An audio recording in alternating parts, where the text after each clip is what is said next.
Magandang tanghali po sa ating lahat. So, today is January 11, 2026. So, welcome po. Our topic for today is be obedient to God.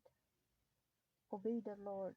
Be obedient to the Lord. Ang ating passage po ay Isaiah 51 verse 20.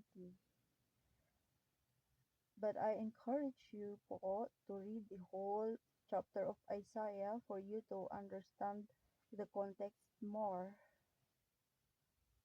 So, bago po tayo mag-start, let us pray. Father in heaven, Jesus, magandang salamat po dito sa napakagandang araw na to. Beautiful Sunday.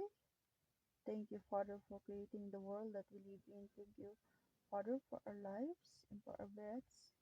Thank you for this opportunity to learn more about you, O Lord. We bless you, we glorify you, Father. Ask you, Father, to forgive us in all our sins. We ask you, Lord, to bless your word that we will learn today. Be with us, O Father. In Jesus' name, Amen. So, atin pong basahin ang Isaiah chapter 51 verse 20. Thy sons have fainted. They lie at the head of all the streets. As a wild bull in a net, they are full of fury of the Lord, the rebuke of thy God. So, this speaks of about a situation, a consequence of disobedience to God.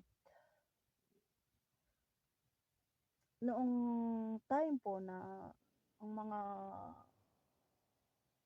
people of Judah were exiled in Babylon, bakit po sila mai-exile doon? Bakit po sila na-captive? You may read po in the book of Jeremiah. I encourage you to read the book of Jeremiah, ang mga pangyayari na because of the disobedience of Israel and of Judah, the there is a fury of God, there is a wrath of God, and there is a